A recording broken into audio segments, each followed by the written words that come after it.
نحمده ونصلي على رسوله الكريم اما بعد فاعوذ بالله من الشيطان الرجيم بسم الله الرحمن الرحيم رب اشرح لي صدري ويسر لي امري واحلل عقدة من لساني يفقهوا قولي۔ السلام علیکم ورحمۃ اللہ وبرکاتہ۔ کہ اللہ سبحانہ وتعالی کی تسبیح کرنے کا کیا فائدہ ہے، اس بارے میں ایک حدیث آتی ہے۔ ابو ذر رضی اللہ عنہ نے عرض کیا، یا رسول اللہ صلی اللہ علیہ وسلم، میرے ماں باپ آپ پر قربان، اللہ عز و جل کو کون سا کلام زیادہ پسند ہے؟ آپ نے فرمایا، جو اللہ تعالیٰ نے اپنے فرشتوں کے لیے پسند کر رکھا ہے، سبحان ربی و بحمدہ، سبحان ربی و بحمدہ۔ حقیقت یہ ہے کہ ساری مخلوق اللہ تعالیٰ کی تسبیح بیان کر رہی ہے۔ قرآن مجید میں آتا ہے، تسبح له السماوات السبع والارض ومن فیہن وان من شیء الا یسبح بحمدہ ولکن لا تفقہون تسبیحہم انہ کان حلیما غفورا۔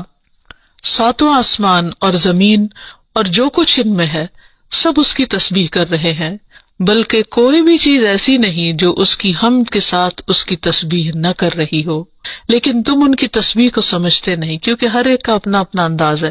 وہ بڑا بردبار اور معاف فرمانے والا ہے۔ سورۃ النور میں بھی اللہ سبحانہ وتعالی فرماتے ہیں، الم تر ان اللہ یسبح له من فی السماوات والارض والطیر صافات کل قد علم صلاتہ وتسبیحہ واللہ علیم بما یفعلون۔ کیا تم دیکھتے نہیں کہ آسمانوں اور زمین میں جو کچھ ہے اور فضا میں پر پھیلائے ہوئے پرندے سبھی کے سب یہ اللہ کی تسبیح کر رہے ہیں۔ ہر مخلوق کو اپنی نماز اور تسبیح کا طریقہ معلوم ہے اور اللہ اسے خوب جاننے والا ہے جو وہ کرتے ہیں۔ بہت ہی خوبصورت آیت ہے جس سے یہ پتہ چلتا ہے کہ نمبر ایک، ساری مخلوق تسبیح کر رہی ہے، سب اللہ کے ذکر میں مشغول ہیں، ایک ذرے سے لے کر بڑے بڑے ستارے اور سیارے۔ اور پھر خصوصاً پرندوں کی بات کی گئی، یعنی زمین اور آسمان کی مخلوق تو کر ہی رہی ہے تسبیح، لیکن ان دونوں کے درمیان جو پرندے اڑتے ہوئے نظر آ رہے ہیں اور بعض اوقات صفوں کی شکل میں، یعنی صف باندھے ہوئے یا پر پھیلاتے ہوئے اور سکیڑتے ہوئے یا اڑتے ہوئے، سب مل کر یا اکیلے اکیلے، یہ سب اللہ سبحانہ تعالیٰ کی پاکی بیان کرتے ہیں۔ ویسے بھی آپ نے دیکھا ہوگا کہ صبح اور شام کے اوقات میں بڑے بڑے درختوں پر بیٹھے ہوئے ہزاروں کی تعداد میں پرندے یک زبان ہو کر اللہ سبحانہ وتعالیٰ کی تسبیح کر رہے ہوتے ہیں، ذکر کر رہے ہوتے ہیں۔ فرمایا یہ سب اللہ کی تسبیح کرتے ہیں۔ تیسری بات یہ فرمائی گئی کہ ہر مخلوق کو اپنی نماز اور تسبیح کا طریقہ معلوم ہے۔ کس قدر دلچسپ اور خوبصورت بات ہے کہ پرندہ ہو یا چونٹی ہو یا کوئی بڑے سے بڑا جانور ہو یا ستارہ اور سیارہ ہو، ہر ایک کو تسبیح بھی معلوم ہے، یعنی اللہ کا ذکر کیسے کرنا ہے، اور یہ بھی معلوم ہے کہ اس کا کام کیا ہے، وہ کیوں پیدا کیا گیا ہے، یعنی اس کو اپنے مقصد زندگی کا بھی معلوم ہے، اور پھر اللہ تعالیٰ کی عبادت اور اطاعت کے طریقے کیا ہیں، اس کے لیے کون سی راہیں مقرر کر دی گئی ہیں، یہ بھی اس کو خوب معلوم ہے۔ تو اس میں حیرت کی بات یہ ہے کہ اگر ساری مخلوق یہ جانتی ہے تو پھر انسان کا انجان بننا اس کے لیے کس قدر خطرناک ہے۔ اللہ تعالیٰ نے سب کچھ انسان کے لیے پیدا کیا اور وہ ساری چیزیں انسان کی خدمت میں خوب لگی ہوئی ہیں، لیکن انسان کو جس کے لیے پیدا کیا گیا، انسان اس مقصد کو بھول گیا اور اپنے رب سے غافل ہو گیا۔ تو اس لیے اگر ہم تسبیح نہیں کریں گے تو ہم ساری کائنات سے الگ ہو جائیں گے۔ وہ سب تو اللہ کے وفادار، فرما بردار، تسبیح گزار، اور ہم اللہ سے غافل، یہ دل کیسے گوارا کر سکتا ہے؟ اس لیے زیادہ سے زیادہ اللہ سبحانہ وتعالیٰ کی تسبیح کرنی چاہیے۔ ایک حدیث سے یہ بھی پتہ چلتا ہے کہ چیونٹیاں بھی اللہ کی تسبیح کرتی ہیں۔ جب ایک موقع پر کسی نے چیونٹیوں کو جلا دیا تو اللہ سبحانہ وتعالیٰ نے ان سے یہی کہا کہ تم نے گروہوں میں سے ایک ایسے گروہ کو جلا دیا جو اللہ کی تسبیح بیان کرتا ہے، اور ویسے بھی آگ کا عذاب اللہ کے سوا کسی اور کو دینے کا حق نہیں۔ پھر اسی طرح جو کھانا ہم کھاتے وہ بھی اللہ کی تسبیح کرتا ہے۔ عبداللہ بن مسعود رضی اللہ عنہما بیان کرتے ہیں کہ ہم آپ صلی اللہ علیہ وسلم کے زمانے میں کھاتے وقت کھانے کی تسبیح سنتے تھے، یعنی نبی صلی اللہ علیہ وسلم سنوا سکتے تھے کہ کس طرح کھانا تسبیح کر رہا ہے۔ پھر اسی طرح فرشتے بھی اللہ تعالیٰ کی تسبیح کرتے ہیں، جس کا وہ اقرار خود کر رہے تھے کہ وَنَحْنُ نُسَبِّحُ بِحَمْدِكَ وَنُقَدِّسُ لَكَ، کہ ہم تیری حمد کے ساتھ تیری تسبیح کرتے ہیں اور تیری پاکی بیان کرتے ہیں۔ قرآن مجید میں سورۃ الشورى میں بھی آتا ہے وَالْمَلَائِكَةُ يُسَبِّحُونَ بِحَمْدِ رَبِّهِمْ، اور فرشتے اپنے رب کی حمد کے ساتھ اس کی تسبیح کرتے ہیں، یعنی تعریف بھی کرتے ہیں، تسبیح بھی کرتے ہیں۔ تسبیح کا مطلب ہوتا ہے اللہ تعالیٰ کو ہر عیب اور نقص سے پاک قرار دینا، اور حمد ہوتا ہے اللہ تعالیٰ کی تعریف بیان کرنا، یعنی اس کی خوبیوں پر اور اس کے کمالات پر اس کی تعریف کرنا۔ پھر اسی طرح وہ فرشتے جو عرش کو اٹھائے ہوئے ہیں وہ بھی اللہ تعالیٰ کی تسبیح کرتے رہتے ہیں۔ الذین یحملون العرش ومن حولہ یسبحون بحمد ربہم، جو فرشتے عرش اٹھائے ہوئے ہیں اور جو اس کے ارد گرد ہیں سب اپنے پروردگار کی حمد کے ساتھ اس کی تسبیح کرتے ہیں۔ ایک اور جگہ پر آتا ہے وَتَرَى الْمَلَائِكَةَ حَافِّينَ مِنْ حَوْلِ الْعَرْشِ يُسَبِّحُونَ بِحَمْدِ رَبِّهِمْ، نیز اس دن آپ دیکھیں گے یعنی قیامت کے دن کہ فرشتے عرش کے گرد حلقہ باندھے اپنے پروردگار کی تعریف کے ساتھ تسبیح کر رہے ہیں۔ پھر اسی طرح بعض مواقع پر جب وحی نازل ہوئی تو نزول وحی کے وقت حاملین عرش سے لے کر تمام انسانوں کے فرشتوں نے تسبیح کی، یعنی انسان کی ہدایت کے لیے اتنی بہترین کتاب اتاری جا رہی تھی۔ اور تسبیح فرشتوں کی خوراک بھی ہے، یعنی جیسے ہم انسان کھانا پینا کرتے ہیں اسی طرح فرشتوں کو کسی مادی چیز کے کھانے کی ضرورت نہیں ہوتی، وہ ان کی تسبیح جو ہے وہی خوراک ہے۔ اس بارے میں حضرت عائشہ کہتی ہیں کہ میں نے نبی صلی اللہ علیہ وسلم سے پوچھا کہ دجال کے زمانے میں ایمان والوں کا کھانا کیا ہوگا، یعنی اتنا فتنے کا دور ہوگا اور ہر شخص چھپ جائے گا اور چاہے گا کہ وہ اس فتنے سے بچ جائے، تو پھر وہ کیا کھائے گا؟ آپ نے فرمایا جو فرشتوں کا ہے، یعنی تسبیح، تکبیر، تحمید، تحلیل، یعنی اللہ تعالیٰ کی حمد و ثنا کرنا، اللہ کا ذکر کرنا۔ اور تسبیح کیوں نہ کی جائے؟ کیونکہ اللہ سبحانہ تعالیٰ نے قرآن مجید میں اپنے حبیب محمد صلی اللہ علیہ وسلم کو بارہا تسبیح بیان کرنے کا حکم دیا ہے۔ فرمایا فسبح باسم ربک العظیم، سو اپنے بہت عظمت والے رب کے نام کی تسبیح کیا کریں۔ پھر ہے سبح اسم ربک الاعلی، اپنے رب کے نام کی تسبیح کریں جو سب سے بلند ہے۔ پھر ہے فسبح بحمد ربک وکن من الساجدین، پس اپنے رب کی حمد کے ساتھ تسبیح کریں اور سجدہ کرنے والوں میں سے ہو جائیں۔ پھر نبی صلی اللہ علیہ وسلم کو ایک اور جگہ پر صبح و شام اللہ تعالیٰ کی تسبیح کرنے کا حکم دیا گیا۔ سورۃ طٰہٰ میں اللہ تعالیٰ فرماتے ہیں سو اس پر صبر کرو جو وہ کہتے ہیں، اور سورج طلوع ہونے سے پہلے اور اس کے غروب ہونے سے پہلے اپنے رب کی حمد کے ساتھ تسبیح کرو، اور رات کے کچھ اوقات میں بھی پس تسبیح کرو، اور دن کے کناروں میں بھی، تاکہ تم خوش ہو جاؤ۔ یعنی خوشی کا راز، اطمینان اور سکون کا راز اللہ تعالیٰ کی تسبیح کرنے میں ہے، جو ذکر کا ایک بہترین طریقہ ہے، اور یہ ایمان والوں کی علامت بھی ہے، کیونکہ قرآن مجید میں آتا ہے انما یؤمن بآیاتنا الذین اذا ذکروا بها خروا سجدا وسبحوا بحمد ربهم وهم لا یستکبرون، کہ ہماری آیات پر تو وہی لوگ ایمان رکھتے ہیں کہ جب انہیں ان کے ساتھ نصیحت کی جاتی ہے تو وہ سجدہ کرتے ہوئے گر پڑتے ہیں، یعنی جھک جاتے ہیں، اور اپنے رب کے حمد کے ساتھ اس کی تسبیح کرتے ہیں اور وہ تکبر نہیں کرتے۔ یعنی یہ ہوتی ہے مومن کی شان کہ وہ اللہ کی تعریف میں کھویا ہوتا ہے، اللہ کی پاکیزگی بیان کرتا ہے، وہ اپنے رب کی قدر کو پہچانتا ہے اور اپنے کوتاہیوں کو اور اپنی غلطیوں کو، اسی لیے وہ اللہ تعالیٰ کی پاکی بیان کرتا ہے اور اپنے قصور کا اعتراف کرتا ہے، اور اس کی زبان اللہ کے ذکر سے تر رہتی ہے۔ پھر اسی طرح یہ ہے کہ تسبیح تمام مخلوق کے رزق کی کنجی بھی ہے۔ اللہ کے نبی نوح علیہ السلام کی وفات کا وقت جب قریب آیا تو انہوں نے اپنے بیٹے سے فرمایا کہ میں تمہیں ایک وصیت کر رہا ہوں، سبحان اللہ و بحمدہ کا ورد کرتے رہنا، یہ ہر چیز کی نماز ہے، اس کے ذریعے مخلوق کو رزق ملتا ہے، تو جو شخص یہ چاہتا ہو کہ اس کے رزق میں کشادگی ہو اسے بھی کثرت کے ساتھ تسبیح کرنی چاہیے، جیسے اللہ تعالیٰ قرآن مجید میں حکم بھی دیتے ہیں یا ایھا الذین آمنوا اذکروا اللہ ذکرا کثیرا وسبحوہ بکرۃ واصیلا، اے ایمان والو اللہ کو بکثرت یاد کیا کرو اور صبح و شام اس کی تسبیح بیان کیا کرو۔ یعنی انسان کو خاص طور پر صبح اور شام کے اوقات میں تسبیح کرنی چاہیے، جس کی تفصیل احادیث میں ہمیں ملتی ہے۔ رسول اللہ صلی اللہ علیہ وسلم خود بھی کثرت کے ساتھ سبحان اللہ و بحمدہ استغفر اللہ و اتوب الیہ کثرت سے پڑھا کرتے تھے کہ پاک ہے اللہ اور اس کی تعریف کے ساتھ، اور میں اللہ تعالیٰ سے بخشش طلب کرتا ہوں اور میں اس کی طرف توبہ کرتا ہوں۔ پھر اسی طرح تسبیح اہل جنت کی پکار بھی ہوگی، دعواہم فیہا سبحانک اللہم، کہ ان کی پکار وہاں ہوگی کہ اے اللہ تو پاک ہے ہر عیب سے، ہر کمی کوتاہی سے، ہر نقص سے، یعنی تو بے عیب ہے، منزہ ہے۔ اور یہ اللہ سبحانہ وتعالیٰ کو نہایت پسند ہے کہ اس کی کوئی مخلوق اس کی پاکی بیان کرے، کیونکہ وہ اس کا مستحق ہے، وہ ہے ہی پاک۔ پھر یہ ہے کہ اہل جنت بھی صبح و شام اللہ تعالیٰ کی تسبیح بیان کریں گے، اس لیے ضروری ہے کہ انسان یہ سلسلہ دنیا سے ہی شروع کر دے۔ اہل جنت کی تسبیح جو ہے وہ ان کی سانسوں میں جاری کر دی جائے گی، اور پھر جو لوگ اللہ تعالیٰ کی تسبیح نہیں کرتے وہ دراصل بد نصیب ہیں، کیونکہ وہ اتنی بڑی خیر سے محروم ہو رہے ہیں جو دنیا میں ان کے لیے سکون کا باعث ہے اور آخرت میں ان کے لیے رب کے قرب کا ذریعہ ہوگی۔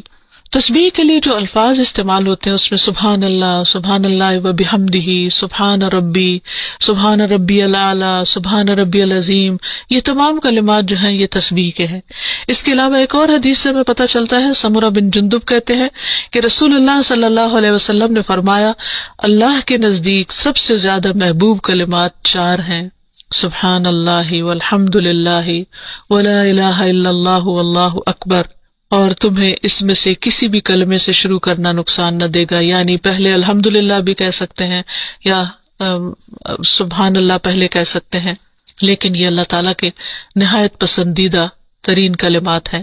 پھر اسی طرح آپ صلی اللہ علیہ وسلم نے یہ بھی فرمایا کہ بے شک تم لوگ اللہ کی عظمت کا جو ذکر کرتے ہو، یعنی تسبیح، تحلیل، تحمید، جو الفاظ بھی کہتے ہو، وہ عرش کے ارد گرد چکر لگاتے ہیں، ان کی ایسی بنبناہٹ ہوتی ہے جیسے شہد کی مکھیوں کی بنبناہٹ، وہ اپنے کہنے والے کا ذکر اللہ کے ہاں کرتے ہیں، کیا تم نہیں چاہتے کہ اللہ کے ہاں تمہارا ذکر ہوتا رہے؟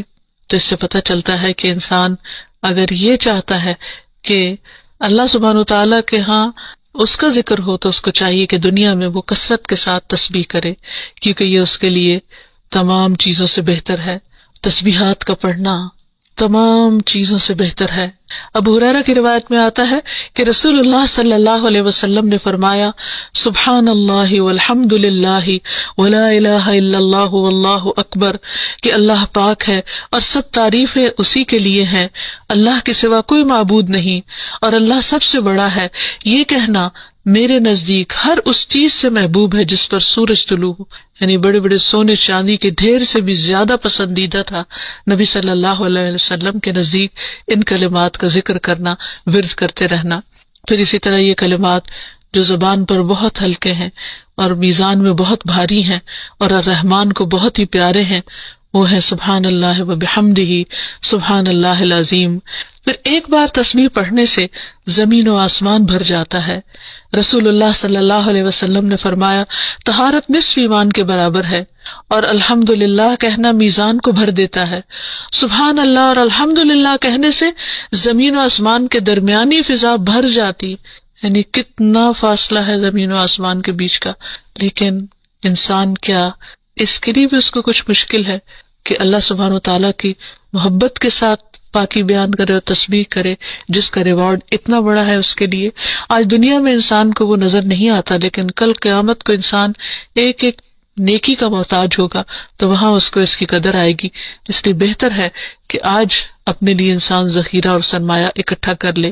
پھر اسی طرح انسان جب تسبیح کرتا ہے تو اس کے گناہ بھی مٹتے ہیں، یعنی ایک طرف اس کی نیکیوں میں اضافہ ہوتا ہے اور دوسری طرف اس کے گناہوں کو جھاڑنے کا ذریعہ بنتا ہے۔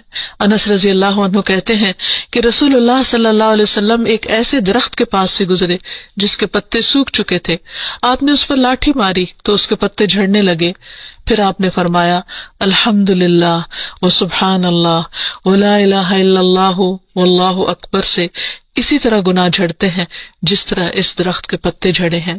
پھر اسی طرح یہ 100 اونٹوں سے افضل عمل ہے۔ نبی صلی اللہ علیہ وسلم نے فرمایا، جس نے سورج طلوع ہونے اور اس کے غروب ہونے سے قبل 100 بار سبحان اللہ کہا تو یہ اس کے لیے 100 اونٹوں سے بہتر ہے، یعنی اتنی بڑی کمائی اور نیکیوں کا اتنا بڑا ذخیرہ ہے۔ پھر اسی طرح تسبیح کے کچھ اور کلمات ہیں کہ جن سے آسمان کے دروازے کھل جاتے ہیں۔ ابن عمر کہتے ہیں کہ ہم رسول اللہ صلی اللہ علیہ وسلم کے ساتھ نماز پڑھ رہے تھے کہ جماعت میں سے ایک آدمی نے کہا اللہ اکبر کبیرہ والحمد للہ کثیرا وسبحان اللہ بکرۃ واصیلا، تو رسول اللہ صلی اللہ علیہ وسلم نے فرمایا اس طرح کے کلمات کہنے والا کون ہے؟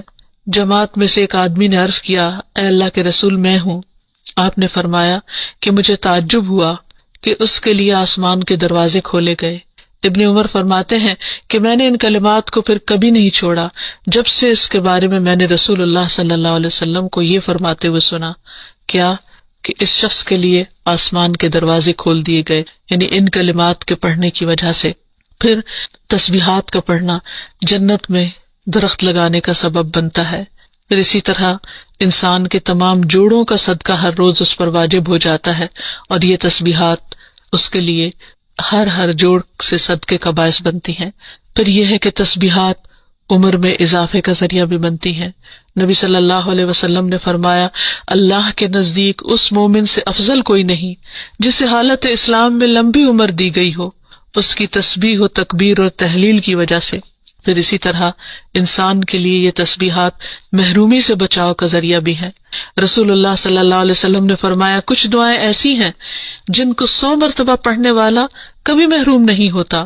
سبحان اللہ والحمد للہ ولا الہ الا اللہ واللہ اکبر، یعنی جب انسان کو کوئی حاجت ہو، کوئی ضرورت ہو، کوئی مشکل ہو، کوئی پریشانی ہو، تو اللہ سبحانہ وتعالیٰ کا ان الفاظ کے ساتھ ذکر کرنا شروع کر دے، تسبیح کرنا شروع کر دے، کیونکہ یہ باقی رہنے والی نیکیاں ہیں اور دنیا میں بھی انسان کو فائدہ دیتی ہیں اور آخرت میں بھی انسان کے لیے آگ سے بچاؤ کا ذریعہ ہے۔ حدیث میں آتا ہے رسول اللہ صلی اللہ علیہ وسلم نے فرمایا اپنا بچاؤ حاصل کر لو۔ صحابہ نے عرض کیا اللہ کے رسول کیا دشمن آ گیا؟ آپ نے فرمایا نہیں، لیکن جہنم سے تمہارا بچاؤ سبحان اللہ والحمد للہ ولا الہ الا اللہ واللہ اکبر سے ہے، اور یہی کلمات باقیات صالحات ہیں۔ پھر اسی طرح دل کی گھٹن اور سینے کی تنگی کا علاج بھی تسبیح میں ہے۔ پریشانی، ڈر اور خوف کو دور کرنے کا ذریعہ بھی تسبیحات ہیں۔ تو ہر موقع کی مناسبت سے انسان کو تسبیح کرتے رہنا چاہیے۔ جب نعمت کی تکمیل ہو، جیسے نبی صلی اللہ علیہ وسلم نے جب اپنا مشن مکمل کر لیا اور اللہ سبحانہ وتعالیٰ نے ان کی گواہی دے دی کہ ان کا کام پورا ہو چکا ہے، تو اس وقت یہ صورت نازل ہوئی اذا جاء نصر اللہ والفتح ورأیت الناس يدخلون فی دین اللہ افواجا فسبح بحمد ربک واستغفر انہ کان توابا۔ جب اللہ کی مدد اور فتح آ جائے اور تو لوگوں کو دیکھے کہ وہ اللہ کے دین میں فوج در فوج داخل ہو رہے ہیں، تو اپنے رب کی حمد کے ساتھ تسبیح کرو اور اس سے بخشش مانگو، بے شک یقیناً وہ بڑا توبہ قبول کرنے والا ہے۔ پھر اسی طرح یہ ہے کہ انسان کو صبح و شام سبحان اللہ و بحمدہ کی تسبیح کرنی چاہیے۔ جو ایسا کرے اس کے تمام گناہ معاف کر دیے جاتے ہیں، خاص سمندر کی جھاگ برابر ہی کیوں نہ ہو۔ پھر خصوصاً فجر کے بعد انسان 3 بار یہ کلمات پڑھے، سبحان اللہ و بحمدہ عدد خلقہ ورضا نفسہ وزنۃ عرشہ ومداد کلماتہ۔ اللہ کی تعریف اور اسی کی پاکی ہے، اس کی مخلوق کی تعداد کے برابر، اس کی رضا اور اس کے عرش کے وزن اور اس کے کلمات کی سیاہی کے برابر، یعنی اللہ سبحانہ و تعالیٰ کی تعریف ہر چیز سے زیادہ۔ پھر اسی طرح یہ ہے کہ فجر کے بعد اور عصر کے بعد خصوصی طور پر تسبیح کا وقت ہوتا ہے اور ساری مخلوق اس وقت تسبیح میں مشغول ہوتی ہے۔ پھر رکوع اور سجدوں میں اللہ تعالیٰ کی تسبیح بیان کرنی چاہیے۔ نماز کے بعد تسبیحات فاطمہ پڑھنی چاہیے۔ سوتے وقت وہ تسبیحات پڑھنی چاہیے جو نبی صلی اللہ علیہ وسلم نے حضرت فاطمہ کو سکھائی تھی۔ پھر اسی طرح نبی صلی اللہ علیہ وسلم رات کو جب تک نیند نہیں آتی تھی مسلسل تسبیح کرتے رہتے تھے۔ پھر اسی طرح قرآن مجید پڑھتے ہوئے جو آیات آپ کو خوش کرتی ہیں ان پر آپ اللہ سبحانہ و تعالیٰ کی تسبیح بیان کرتے۔ پھر اسی طرح بجلی کڑکنے پر یسبح الرعد بحمدہ والملائکۃ من خیفتہ کا پڑھنا، پھر بلندی سے اترتے وقت سبحان اللہ کی تسبیح کرنا، پھر جب کوئی چیز انسان کو فیسینیٹ کرے، تعجب ہو، کوئی چیز حیران کرے یا اچھی معلوم ہو، اس وقت سبحان اللہ کہنا، یہ تمام چیزیں سنت سے ثابت ہیں۔ اللہ تعالیٰ سے دعا ہے کہ وہ ہمیں ان لوگوں میں شامل کر لے جو اس کی تسبیح کرنے سے محبت رکھتے ہیں۔ وآخر دعوانا ان الحمد للہ رب العالمین۔ السلام علیکم ورحمۃ اللہ وبرکاتہ۔